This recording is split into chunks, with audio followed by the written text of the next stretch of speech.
It's good to be back. Looking around the auditorium, I think maybe a handful of people were here the last time that I stood up here and spoke, and that was when I was a senior in high school. So it's been quite a while. I've done a lot of speaking since then, but like he said, I've never been back here. Y'all must have knew me too much when I was a kid. Y'all just didn't want to invite me back or something. But it is a pleasure to be back. I enjoy the opportunity like this to come back anytime I can. I was expecting us to be in the room back there. I forgot that Michael mentioned things were going to change and be here. I had originally intended for this to be a class where you guys read and do all that, but since I know probably half or more are going to be watching at home, I'll probably just do most of the reading. But I do encourage you to flip along with us. Go to each passage, look for yourself, read it in your own translation. I will say this, that my style when it comes to, if you give me one shot to try to cover a topic such as Jesus as King, I'm going to try to give you a lot of it. I'm probably not going to give you something that's super deep on any specific passage that you may not have thought of before. But hopefully what I want to do is try to make some connections that maybe you haven't made before, maybe you haven't heard put together before. And so my encouragement to you is write this stuff down. And then when you go home on your own time, please feel free to look at this yourself, wrestle with it, and see what else you can come up with. Because I believe that the Word is living and active, whether or not it's coming from my mouth or going through your eyes as you read it or read it to yourself, right? So anyways, Jesus as King.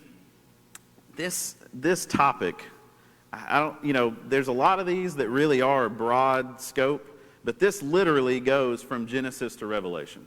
I don't know if you've ever thought about that before. I don't know if those connections have been made. One of the things I want to do is we're going to go from Genesis to Revelation.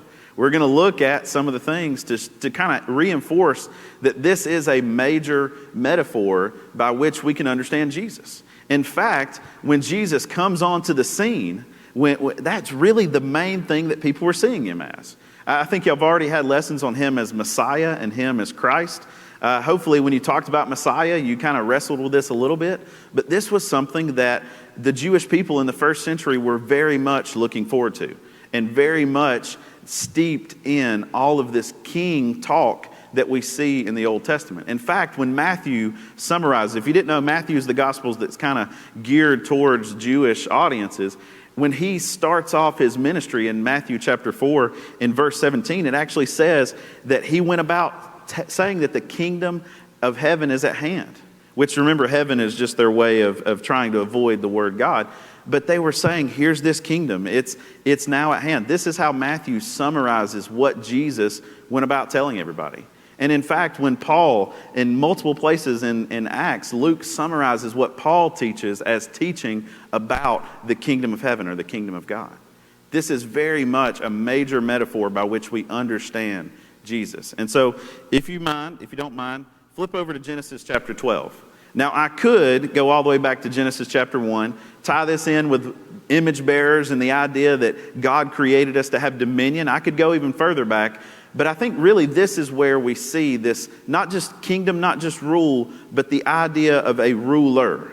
The idea that God had in mind a specific person that would, as we're going to read here in a second, make a difference for the entire world. Genesis chapter 12, starting in verse 2, reads like this. And I will make of you, if you don't know who he's speaking to Abraham, that was in verse 1. I will make of you a great nation, and I will bless you and make your name great, so that you will be a blessing. I will bless those who bless you, and him who dishonors you I will curse. And in you all the families of the earth shall be blessed.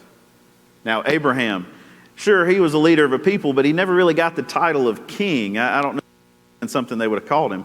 And in fact, if you think about his lifespan, a lot of these things don't exactly come true. I mean, he wasn't really big enough of a country. In fact, the Jewish people, for really their entire history, were never on a global scale some sort of blessing the entirety of the world. We could never feel like that was ever true. So obviously, this is something that for someone reading the Old Testament, you're waiting for these things to come true. You then look at the history of the Jewish people and you could say, yeah, David and Solomon, they had some good years, but really is this something that seems to be on an eternal scale true? And so this question lingers even from Genesis chapter 12 early in our Bible. Where is this promise going to be fulfilled? Where is going to be that this leader, in this sense, that will be a great nation, that through this the entirety of the earth shall be blessed? If you flip over to Genesis chapter 49, people often question prophecy and when it was written, and whether or not it was kind of prophesied before it happened. And to me, this is just one of the obvious ones that when you think about, here we have at the end of his life, this is Jacob, and he's blessing all of his sons. And he's giving them all these blessings for his 12 sons, and he's going through and he's explaining these things. And you think at this point, like, who is Judah? Really, you think about the major players in the story up to this point. Judah really wasn't the oldest. He wasn't, Joseph. He didn't get his own storyline. He didn't really get a lot of attention. But we see something really interesting when we see the prophecy for Judah. And we're going to start in verse 8. Judah, your brothers shall praise you. Your hand shall be on the neck of your enemies. Your father's son shall bow down before you. Judah is a lion's cub. From the prey, my son, you have gone up. He stooped down, he crouched as a lion, and as a lioness, who dares rouse him? The scepter shall not depart from Judah, nor the ruler's staff from between his feet, until tribute comes to him, and to him shall be the obedience of the peoples. Like I say, take these home, wrestle with them yourself, because really, up to this point, Judah is really a non-factor. In the big scale of things, he was not a major player in this family, in this story that we see in Genesis. But at this point, something is prophesied from him. His foot will be on the neck of his enemies. The scepter shall not depart until tribute comes to him. This is, once again, I'm trying to build and show you this idea that this kind of language is throughout the Old Testament. They were waiting for this ruler. They were waiting for this figure that would fulfill a lot of these things that have been promised from long ago. And so when we have our first kings kind of step on the scene, when we have the first time that a king steps on the scene, something interesting happens. And I think a lot of times, a lot of people read past this and don't really notice it. So let's flip over to 1 Samuel in chapter 8.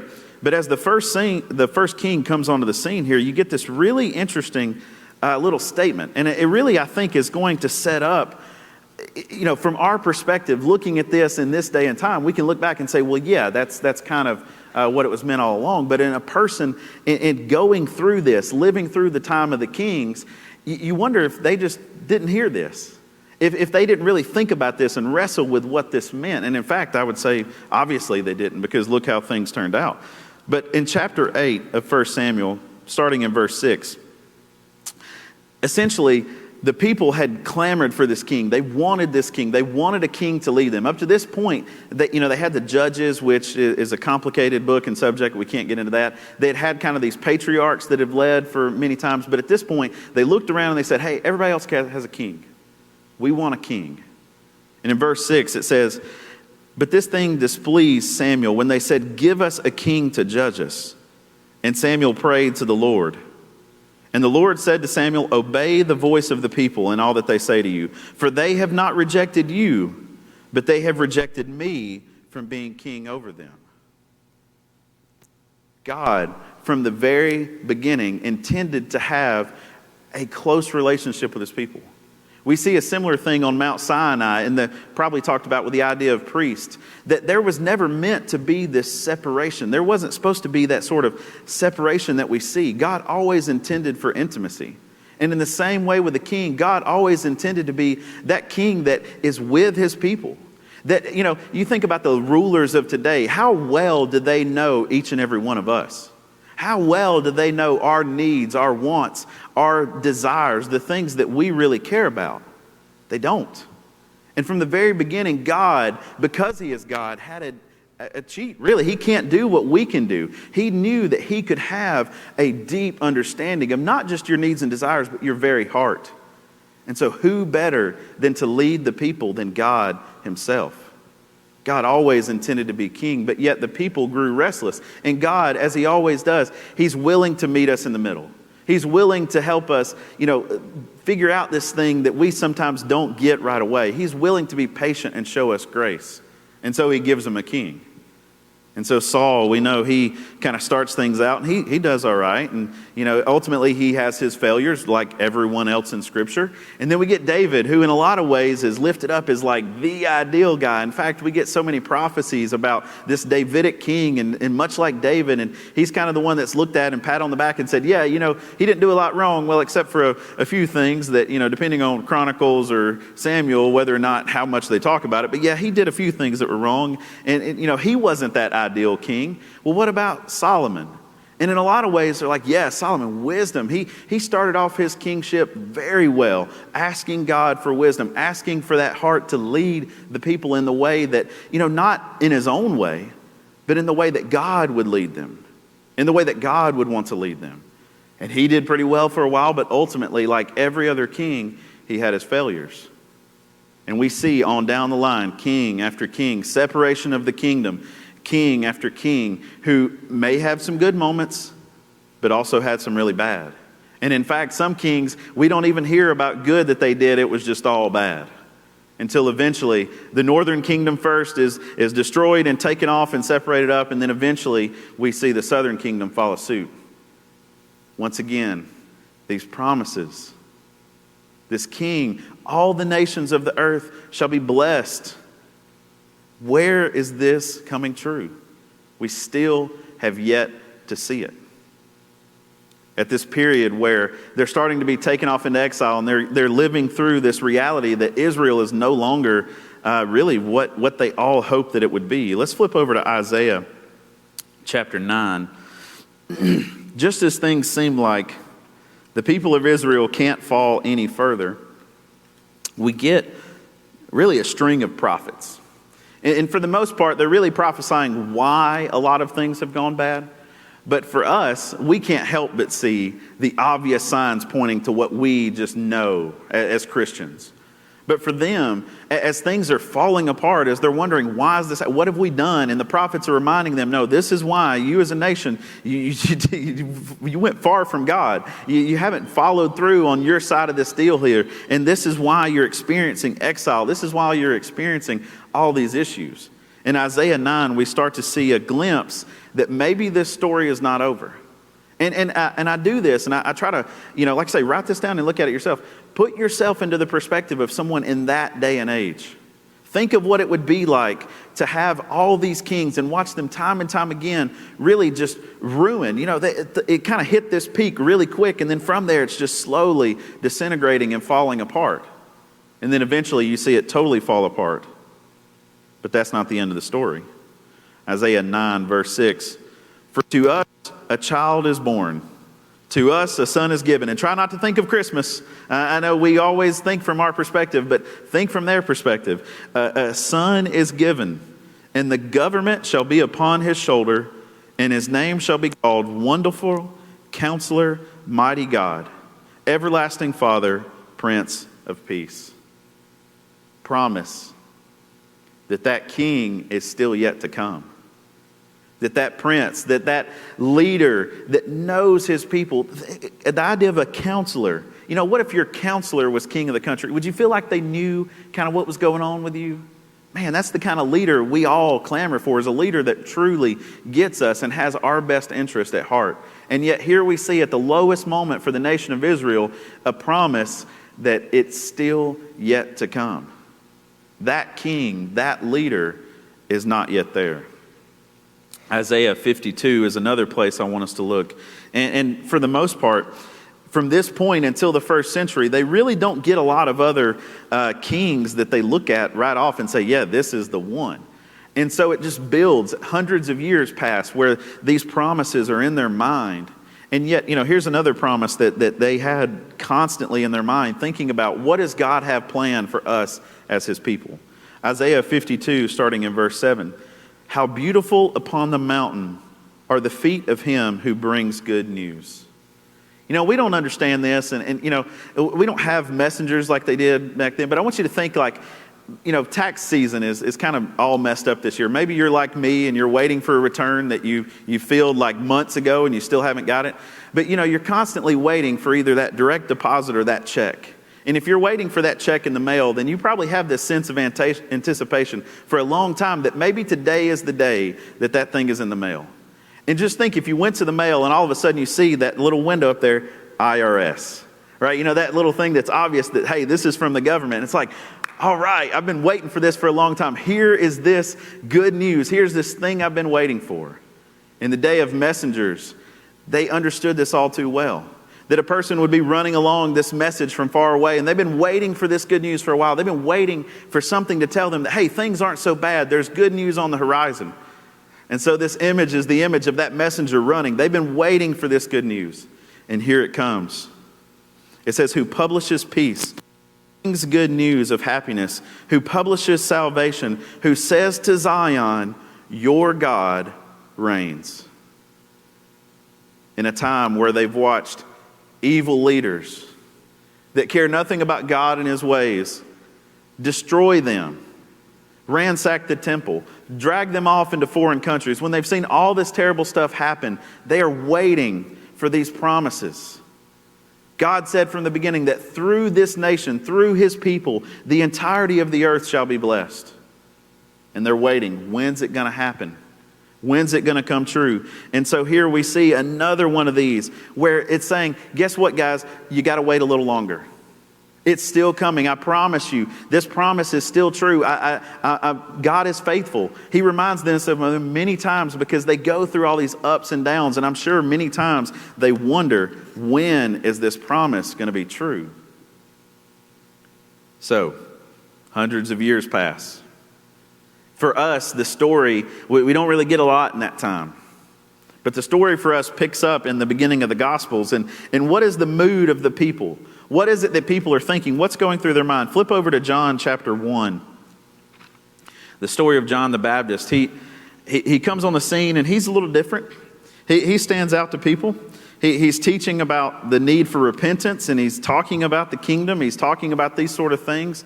And so naturally people are going to wonder, what about you? Are you this king? In fact, we know they were frantically searching for this Messiah. They were expecting that any day this would. Think about it. You've been waiting for this for hundreds of years. You've watched your rulers change from the Babylonians to another one, to now Rome. You've watched all these leadership change, and you know that this promise, because God is faithful. You have story and story after story of God being faithful. When is this promise going to come true? So naturally, John the Baptist comes on the scene. And in verse 19, they're curious. Are you this? And so John tells them, he says, when the Jews sent priests and Levites from Jerusalem to ask him, who are you? Who are you? At this point, I can't remember if he's in jail or not, but who are you? He confessed and did not deny, but confessed, I am not the Christ. That's what everyone wanted to know. Are you the Christ? Are you this one that's expected to be this King of Kings, this Prince of Peace, this wonderful counselor? Are you the one that we've been waiting for? And so John the Baptist asked exactly what they want to know, because everyone is waiting in anticipation for this. Flip over to Matthew chapter 2. Everyone is waiting whether or not this king has come. And yet we get an interesting story here that it's not the Jews. It's not the people that have necessarily we know are steeped in these promises, that know their Bible like the back of their hand. It's not these people, but instead in Matthew chapter 2, we get some people from the east. People from far away, people that are not of Jewish descent. And they come on the scene, and what are we saying here? Where is he? This is verse 2. Where is he who has been born King of the Jews? Not only are the Jewish people waiting this, but anyone that is remotely aware of Israel and its promises and God and His faithfulness is waiting in anticipation for this king, for this promise that had been promised from the very beginning, that through Abraham, all the nations of the earth would be blessed. And so naturally, all of them are waiting in anticipation. They've seen king after king, terrible leader after terrible leader, and they can't help but wait for this promised king that sounds so much better than every evil, corrupt, terrible king that they've had up to this point. What's interesting is Jesus doesn't necessarily come on the scene and say, hey, I am the king. He doesn't tell them outright. Instead, what we see, like we mentioned in Matthew, is that he's preaching about the kingdom. He's preaching about the kingdom. He's preaching about what it's like to be in this living as a member of this kingdom. And we get this one little interesting story, and if I had the time to stop, I'd love to point out several ironic things in this. But in John chapter 18, Jesus at this point has been arrested. Like I said, he doesn't really tell them outright. He's preaching all about the kingdom, but he never says, I am the king. You got to know this. He hints it a lot of times, but, we're not going to go through that. But here we see him being questioned by Pilate. Now, Pilate points out to Jesus, I have the power to crucify you or not. That power is in my hand. Jesus says, hey, guess what? To back it up here, you wouldn't have that power if it wasn't for God giving it to you. But we get this interesting little story, and it starts in verse 33. He's going back and forth, Pilate and Jesus. So Pilate goes back into his headquarters and called Jesus and said to him, are you the king of the Jews? And Jesus answered, do you say this of your own accord, or did others say it to you about me? Pilate answered, am I a Jew? Your own nation and chief priest have delivered you over to me. What have you done? And Jesus answered, my kingdom is not of this world. If my kingdom were of this world, my servants would have been fighting that I might not be delivered over to the Jews, but my kingdom is not from the world. Then Pilate said to him, so you are a king. Everybody wants to know. Everybody's saying it. Jesus has never said this outright, and listen to his response because it's kind of interesting. Jesus answered, you say that I am a king. And then he goes on, for this purpose I was born, and for this purpose I have come into the world, to bear witness to the truth. Everyone who is of the truth listens to my voice. And I can't read the next verse because I'll go on a tangent about how ironic it is. But why in the world would Jesus not just say, I'm the king? Elvis Presley style, right? Just let everybody know I'm the king. Let's get that word out there. Think about that. We live in America where to become the leader of this country, you have to have a lot of people to just pick you over the other terrible choice that they have. Really, that's the situation we're in. But even at that point, it's a title. And there's a lot of people in this country right now, and really have been for, I'm sure, all the way back in the existence, that will say, they're not my president. That's not my leader. Think about, this is in a democratic society where we assume that about half literally chose that person to lead. What about in the first century? How many people would have thought of their leader and said, that's not my leader? Think of how heavy-handed they were. Think of how even Jesus himself said, the leaders of this world, they lord it over you. They remind you that they're king. They want to show you in statues and coins in every way that they can, I'm the king, just so you know you answer to me. And when Jesus comes onto the scene, he takes a different approach. And in fact, when someone asks him directly, he says, are you saying that? See, to be a king, my name, David, right? Has king in it. Small king, something like that. That's what David means. I'd go around and say, hey, I'm a king. I'm a king. And, you would eventually ask, king of what exactly? Well, king of donuts, maybe, king of, silly things like that. Well, king of my house. I walk around the house. Yeah, look at me. I'm king. And then you would eventually ask my wife and my kids and say, is he really the king of the house? And they say, no, he's not the king of the house. No matter how much I say it, no matter how much I proclaim it, put it on statues, put it in coins, that doesn't necessarily make me a true king. A king's got to have a kingdom. A king's got to have followers. A king has to have people that pledge their loyalty to him. Jesus never forces loyalty.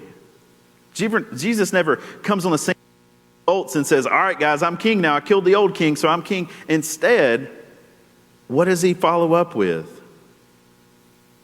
He says, everyone who is of the truth listens to my voice. He says, look, this kingdom is not about me coming out and saying, hey, you're in my kingdom now. I killed your leader, now I'm king. Jesus' kingdom is about, if you want to know about the truth, if you want to know the truth about your existence, about what it means to be a person in this world, you're going to listen to me. And I said I wouldn't get into it, but the great irony of the next verse is Pilate stares Jesus in the face, who is the way, the truth, and the life, and asks him, what is truth? And therefore Pilate makes it super clear at this point, he's not in that kingdom. He is not listening to the voice of Jesus. He does not know what the truth is when it's staring him in the face. Jesus' kingdom is about people that follow him, that choose to listen and obey to the truth. The interesting thing is that, we have the benefit of hindsight. Flip over to Acts chapter 2. If you were to look, oh wait, we're not there yet. We're going to come there in a second. This is a different one. So the question is, what do people think about him? All right, John the Baptist, they didn't walk away and say he was the Messiah, but instead, what about these disciples? What about everyone else? What did they say about Jesus? Jesus on his lips never said, I am the king, but instead we get that beautiful statement with Pilate, which is pointing towards the truth, go home, wrestle with it. But Acts chapter 2, the sermon there at the day of Pentecost, right in the middle of this, starting in verse 30. Being therefore a prophet, and knowing that God had sworn with an oath to him that he would set one of his descendants on the throne. This is talking about David. It's quoting from a psalm. What did we talk about? They're waiting for a descendant of Abraham and of David to sit on the throne and to rule. Verse 31. He foresaw and spoke about the resurrection of the Christ. That's what we just said. They were waiting for that. That he was not abandoned to Hades, nor did his flesh see corruption. This Jesus, God raised up, and of all of that, we are witnesses. They said, hey guys, standing in front of all these people that have been waiting for this promise for so long, standing in front of all these Jews, guys, we want you to know he's the one. He's the king we've been waiting for. Why do we know that? Because he died, literally died. And then we saw him raised. That God had the power that his king would not see corruption. It would not see death, but instead he has power over death. You talk about foot on the neck of your enemies, power, like we saw with Judah. We see it in the fact that Jesus was raised. As a believer, as a Christian, this is the key belief that we have, that this king that we call Jesus, he has the power even over death itself. That through God, God gave him rule over all this. This is the very thing that they're attesting to. As they stand in front of the nation of Israel, as they stand in front of these Jews, they say, hey, we believe that Jesus is this long-awaited king.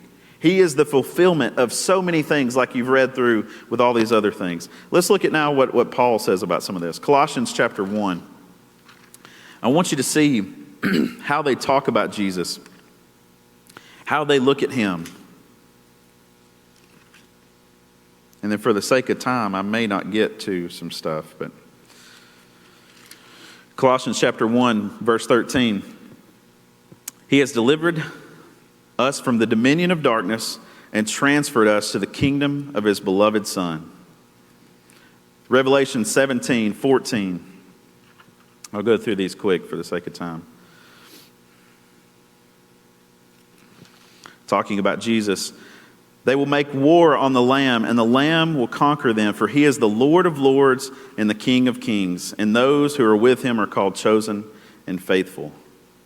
I could go on. There's plenty of these metaphors. I want to move on, though.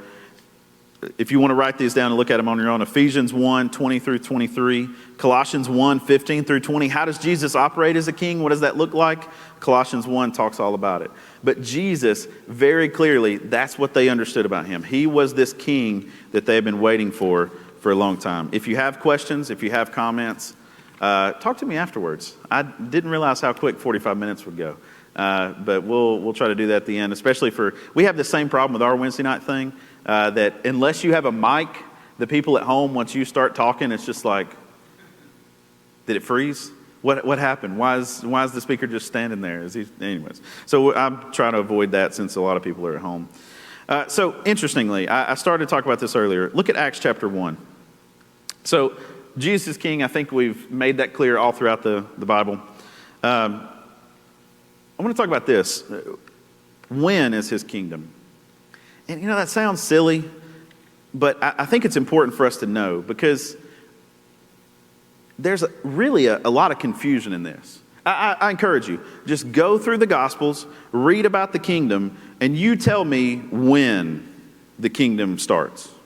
When is it inaugurated? When is it fulfilled? Wrestle with these questions. And I guarantee you, I did it myself. It was one of the sermons I did when I preached on the kingdom back at Alberton. It's not so clear. And in fact, I think one of the best ways to sum that up is to look at Acts chapter 1. The people that have been with him all the time, the disciples, they've walked with him, they've heard all of his teachings, they've seen some pretty amazing stuff. Acts chapter 1, we get really, if they hadn't got it figured out at this point, then, we gotta ask ourselves that too. But starting in verse 6.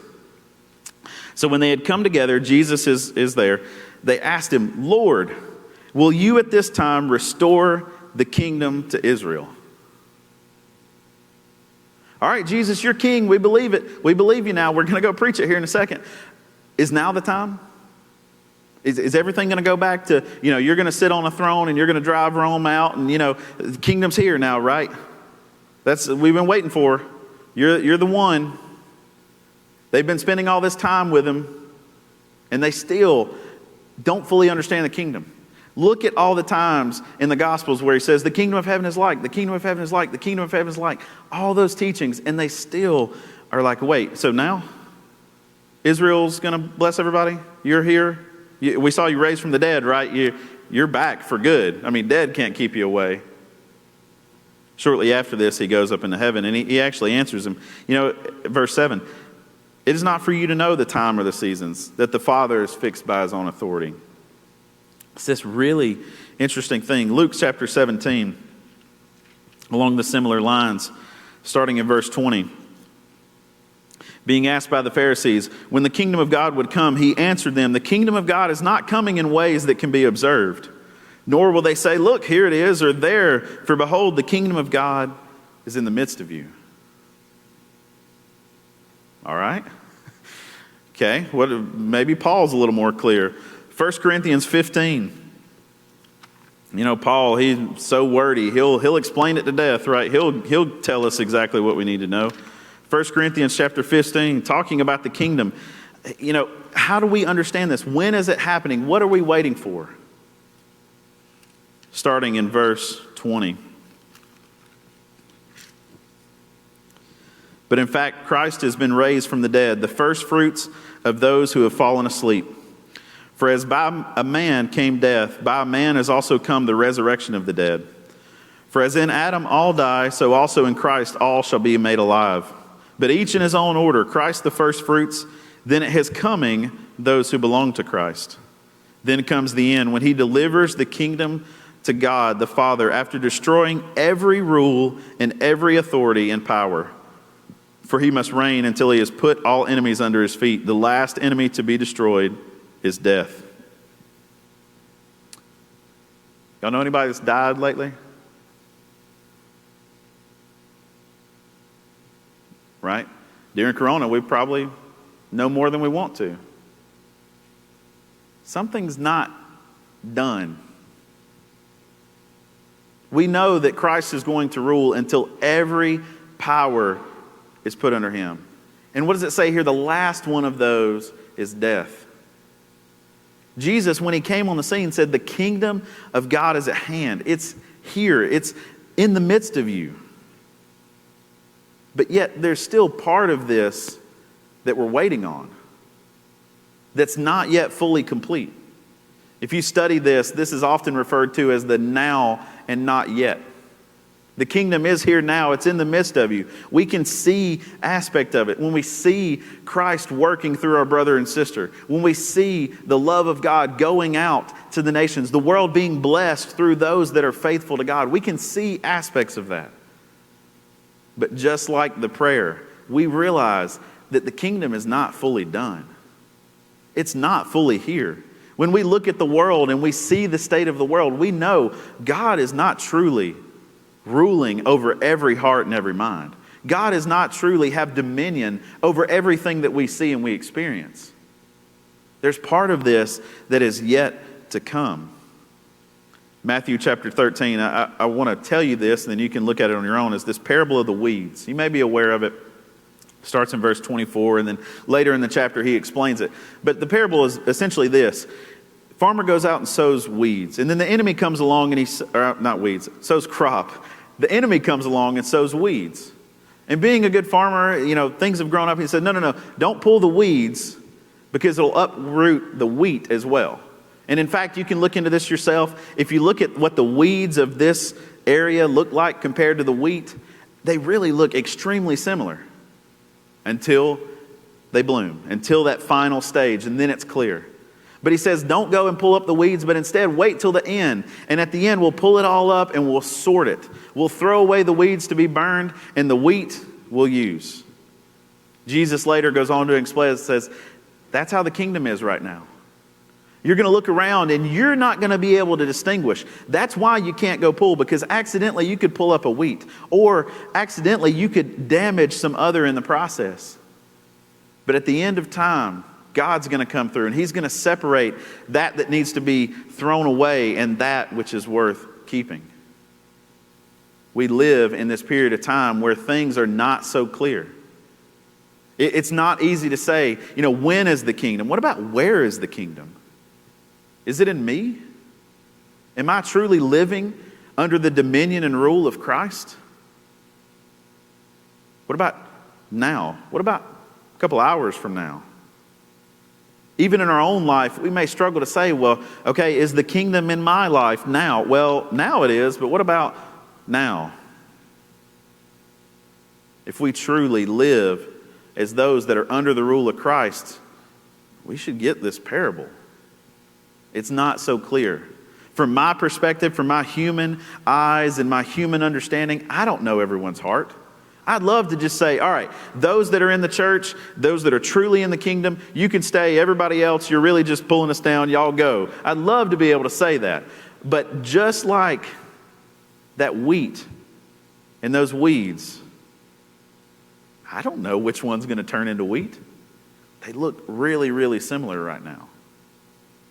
And so we live in this now and not yet. Where is the kingdom? Well, it's in my heart. Sometimes, do I sometimes drive it out with my own selfishness? Maybe. But it's this really complicated, confusing thing. And all we can do is do everything we can to pledge loyalty to the true King. Am I living under His dominion? Am I truly saying, God, what do I need to be doing today? How should I be living? Am I going to that king? It's not like a king that, lives in a White House far away and we don't know his phone number. And, if we tried to walk up to the building, we'd be shot. It's not that sort of leader, but instead it's a leader that's literally standing and waiting, saying, hey, you want to talk to me? Are we living with that sort of king? Is he ruling our lives? These are the questions that as followers of Christ, we wrestle with day after day after day. Is Jesus your king? Is he ruling your life? I want to end. I still have 5 minutes. Okay. We'll make it quick here. Let's go to 1 Peter chapter 2. So, Jesus is our king. Let's assume we all want that. We're all working towards that. We desperately want for him to rule our lives. We want to live as members of his kingdom. What does that look like? How do we live with him as our king in America? I'd love to think that once I became a Christian, there was this nice little land that I could be taken off to where I could live in God's kingdom and separated off from a lot of the mess of the world. But the reality is not that easy. In fact, we get a beautiful little story that ties right back to that time of Isaiah and Jeremiah, where we see God's people taking off into exile.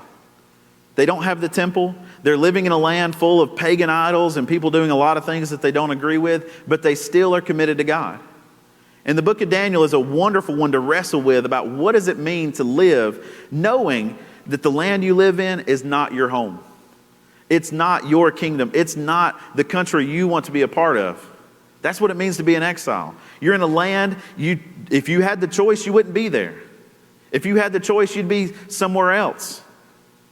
But instead, you're living in a place that doesn't quite look how you wish it looked.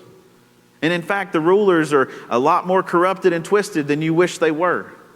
And you wish there was more honoring of God in the land. But there's not.